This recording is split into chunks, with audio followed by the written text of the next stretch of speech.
টাঙ্গাইলের ধুলেশ্বর মাদ্রাসার মুফতি আব্দুর রহমান সাহেব নির্যাতিত আলেমদের পক্ষে সাহসী ভূমিকা রাখছেন।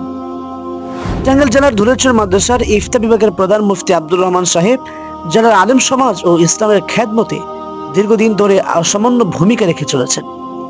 শিক্ষা, সমাজসেবা এবং নির্যাতিত আলেমদের পাশে দাঁড়ানোর তার ভূমিকা সর্বমহলে প্রশংসিত।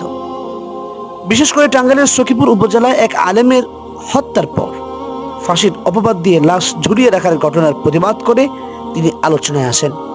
ঘটনার পর একদল প্রভাবশালী মহল ঘটনাটিকে আত্মহত্যা হিসেবে চালিয়ে দিতে চাইলেও মুফতি আব্দুর রহমান সরাসরি এর প্রতিবাদ জানান এবং ঘটনার সুষ্ঠু বিচার দাবিতে মামলা দায়ের করেন। স্থানীয় সূত্রে জানা যায়, আলেমদের উপর হামলা বা নিপীড়নের যে কোনো ঘটনার প্রতিবাদে তিনি সক্রিয়ভাবে অংশ নিয়ে থাকেন। নির্যাতিত পরিবারগুলোর পাশে দাঁড়িয়ে আইনি, আর্থিক ও নৈতিক সহায়তা দিয়ে থাকেন তিনি। ধুলেশ্বর মাদ্রাসা ইফতা বিভাগের প্রধান হিসেবে তিনি দীর্ঘদিন ধরে দায়িত্ব পালন করে আসছেন।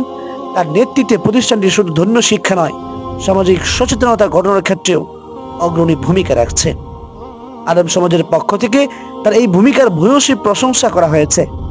টাঙ্গাইল জেলা এবং আশেপাশের অঞ্চলে ইসলামিক আন্দোলন এবং ন্যায় বিচারের প্রতীক হিসেবে তাকে দেখা হচ্ছে।